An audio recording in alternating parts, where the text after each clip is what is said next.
lychee tea.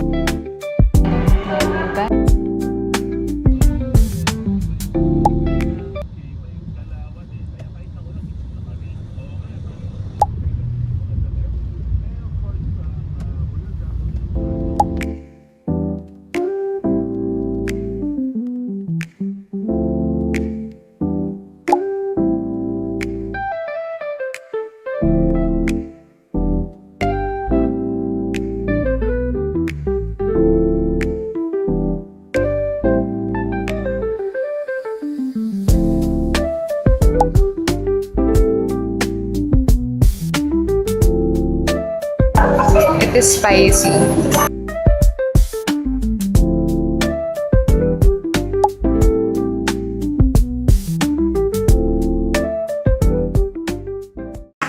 Hi guys! So we're going to try this Milky Bicho. Milky Bicho. Super lakas ng ulan, so we had to travel from Binondo Bites to here. Naglakad kami. Kami tayo sa pinaka. Lasa siyang tinapay na may milk. Pero masarap. Gusto ko yung mga ganyan yung texture. Crunchy. Okay. Main problem is, wala, hindi kami makaalis. We are planning na pumunta sa living room cafe. Pero may gusto pang itry sa Micah. Ano yung gusto mo itry? Parang burger na parang siopaw siya. Pero beef burger daw masarap. Kaso doon pa siya eh. Forward pa siya. I like yung milk powder. Pero ito na pinakamasarap. First time ko sa Binondo, guys. Kasi, first time ko na like tumingin talaga around Binondo. Tapos ilang beses na naman to pinaplano ni Micah. Hindi lang natutulog. I feel like lagpas 5 beses mo. Laging na reschedule na lang or sa iba na lang muna.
We basically own this cafe kasi sobrang walang tao. So, we're going to do a taste test. Perfect. So, we're here at Living Room Cafe. Sa may tapos, yung place naman super ganda kasi it's so wide. Right? Parang nai-imagine ko talaga siya sa bahay ko. Yeah, it's like a living room cafe. Ako, I ordered Spanish latte siya. I ordered frap to. Alam ko. Frap salted caramel. Okay. I think. Egg tart kanina. Bumili kami ng egg tart and then bumili rin kami ng bicho-bicho ba yun? Yeah, bicho-bicho. Bicho-bicho. Yun yung favorite ko so Also, far. we have Ay, we have siopaw din pala.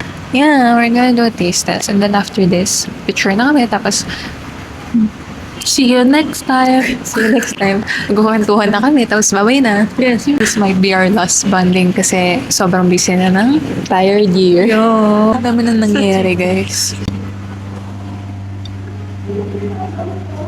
Pero not something na wow factor ka na. Kanina pa talaga to, pero ngayon lang namin natistas. Ngayon, di ba usually pag ganon, parang watered down na siya. Ito hindi. Oo, in fairness, hindi siya nalasang water down. Thick pa din yung ano niya, consistency niya, which is good. Tapos very malasa, very dominant din yung lasa ng coffee.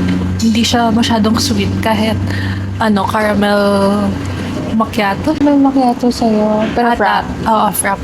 Ayun, bestseller kasi nila dito, caramel macchiato and Spanish latte.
Focus kayo sa pag-aaral dahil matirang matibay sa third year.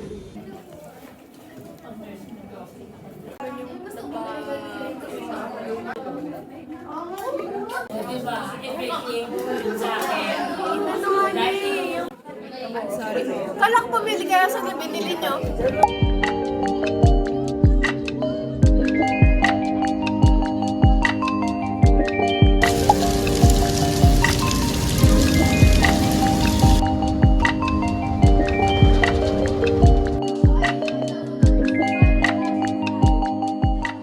So I went to Victoria Medical Clinic to finish my vaccines and I got my psychological test results from CMED.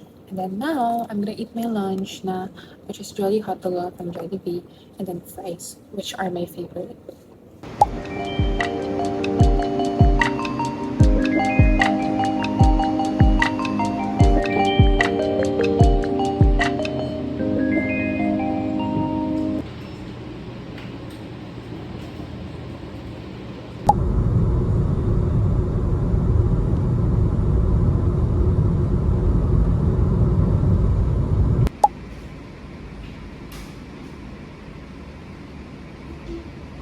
Hi friends, so we're here at the library and I'm just waiting for the bookstore to open kasi bibili ako ng uniform guys.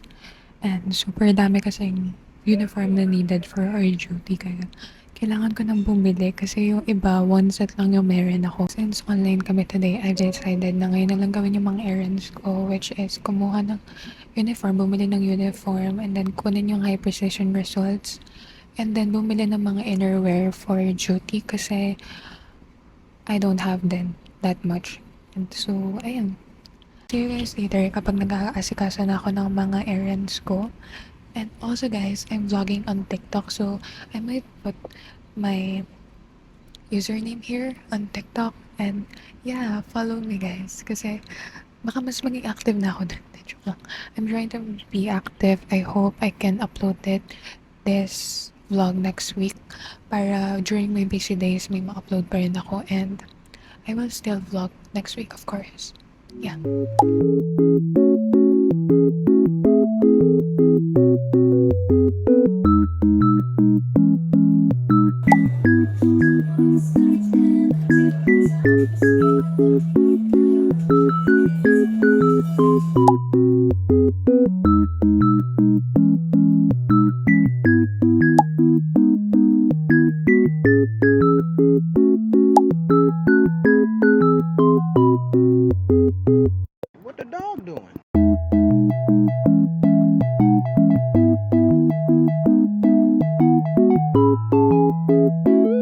brown butter latte.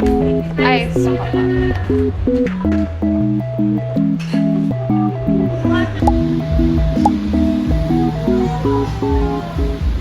Hi guys! So I'm here now sa Coopers and I just finished doing some errands which is getting my high precision results, and nag-stay ako here because I have to wait for the mall to open which is around 11 o'clock pa, and nasabi ko ata sa vlog ko na I really want to try their signature lattes which is the brown butter latte, and ayun, so I'm gonna do some few errands pa after this one which is buying some stocking, something like that, mga duty essentials, and then I did plan on buying some uniform earlier kaya ako nasa school kasi online lang kami mamaya. Pero ayun nga, pumunta ako ng school tapos sarado siya. Sarado siya on a Saturday. Ano ba naman? Di ko rin alam yung thought process ko na sarado siya on a Saturday na pumunta ako. Pero isip ko kasi it is the first week so maraming bibili talaga ng uniform pero ending sarado daw. So anyway, ayun, I'm just so excited to try this one. I'm just gonna insert a clip of how does it look like, but yeah, another solid date. Feeling ko tong vlog na to puro solid date, pero ayun, I feel like this is the last day of this vlog. Let me know guys kung na-enjoy ninyo yung parang medyo mas maikli yung days on vlog, pero mahaba-haba naman because nag-vlog naman ako throughout. So yeah, let's try. Ako recently, actually ang kinikrave ko ay matcha, pero ang hirap maghanap ng good matcha dito sa QC. So, I love their new packaging. I love their new cup. Kasi hindi ganito dati. Wala lang, cute lang. Pero sabi ko, Aya. Hi, I'm Ira. Ira? Bakit ba sa akin yung Ira? Aya. Okay na po. Sige na. I'm Ira. Actually, it tastes so familiar. Okay. Nasaan ko yung brown butter? I mean, I could rate it an 8 out of 10. I don't know. Actually guys, this cafe is open na at 7 a.m. Kaya nagulat din ako na open na siya at 7 a.m. Kaya sabi ko, dito na lang ako mag-stay while waiting kapag inabutan ako na like, hindi pa bukas yung mall. Anyway, here's the fit guys. I've showed you earlier na ano yung fit ko, pero super chill lang kasi super lamig lately. Tapos turns out, maaraw naman ngayon.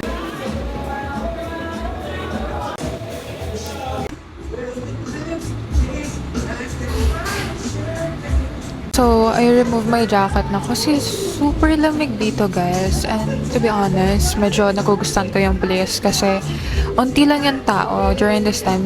Pero ayun, super onti ng tao, so parang kahit on a Saturday, parang ideal siya for study, tsaka may workspace talaga sila sa baba.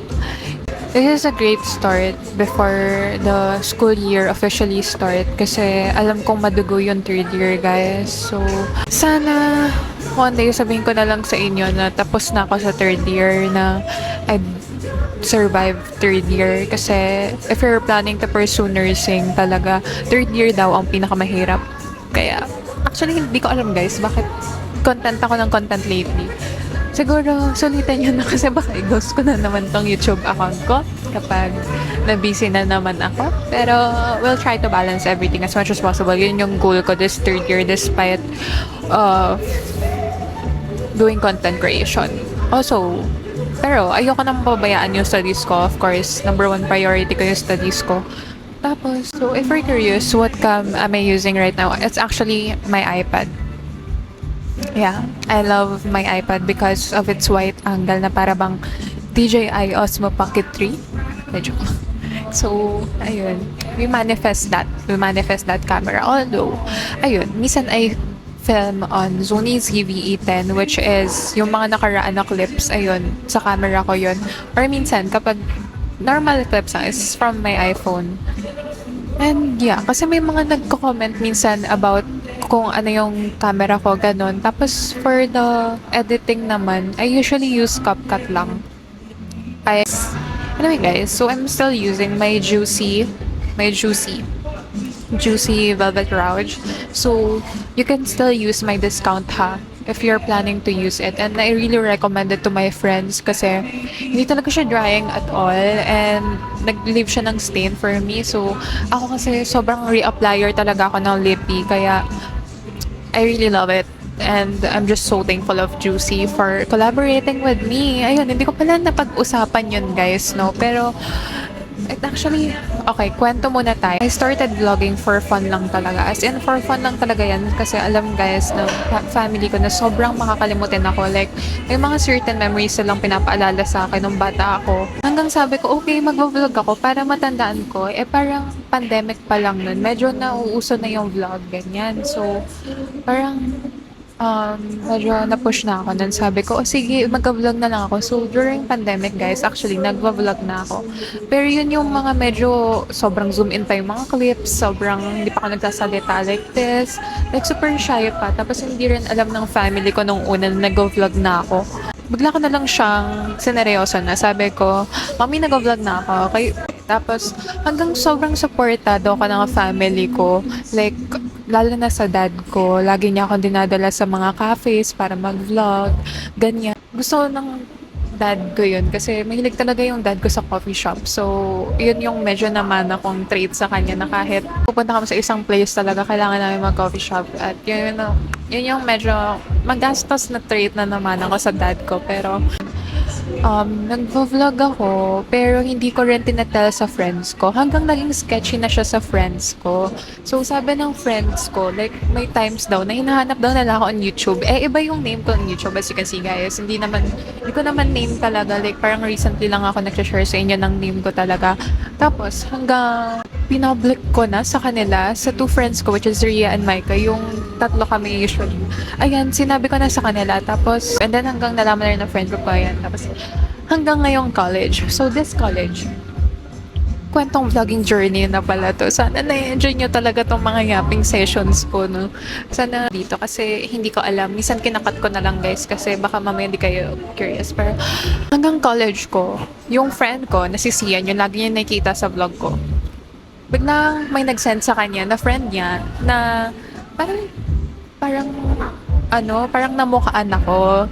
So, turns out, doon niya nalaman na, nag-vlog ka pala, ganyan. Tapos, she was very supportive about it. I'm so thankful of Sian. I know Sian is watching this vlog. Kasi so thankful of Sian for being so supportive in my vlog. As in, siya talaga yung nagpo-push through sa akin, guys, na mag-vlog ka, ganyan, i-upload mo, ganyan, mag-tiktok ka na. Ayun, after Tagaytay trip namin, so, ayun, nag-vlog lang talaga ako. Like, alam niyo yan, parang ilang years na ako nag-vlog talaga. I'm sharing my college journey and my senior high school journey, basically my student life. And then, hanggang alam na ng college friends ko and super supportive na rin naman ng college friends ko. Like, I'm so thankful of my college friends then for being so supportive throughout my vlogging. And then, hanggang nung nagtagaytay kami, guys, yung recent na tagaytay lang namin, na-receive ko siya during the time na nag-study ako. And then, nagulat ako kasi may mga nag-email talaga sa akin. Pero, yun nga, parang I'm so scared kasi baka scam, ganyan. Hindi naman maiwasan yun, guys. And marami na rin content creator na na-experience yun. And I'm just so happy, guys. Sana more grow for my channel and for my content creation career this year. And actually, it was on my vision board. It was on my vision board to work for a brand. So, natutuwa talaga ako na nagkatotoo siya. Like, pinaka-list ko siya, which means, guys, na hindi ko siya priority. Na hindi ko talaga siya iniisip na mangyayari. Kasi nga, thank you so much, guys, for supporting my vlogs. I really appreciate each one of you, especially yung mga nagko-comment na thank you for this vlog, something like that. Or even asking me, I really appreciate it if you will ask me about things.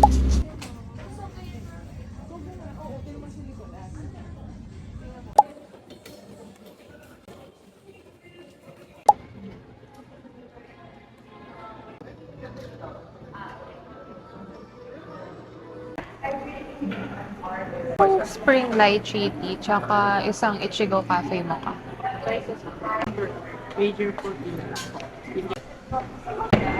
So, I'm here na at Moji Cafe kasi binilhan ko yung mom ko and yung kuya ko na coffee and refresher in a drink. Supposed to buy them shotgun kasi yun yung talaga na gusto ko na lately. Pero, wala palang shotgun here. Ayun, sayang. And then, so I'm just waiting for my order and then I'm gonna go home na kasi may online class pa actually at 1 o'clock. And now you guys, it's already 12:19. Makakauwi kaya ako.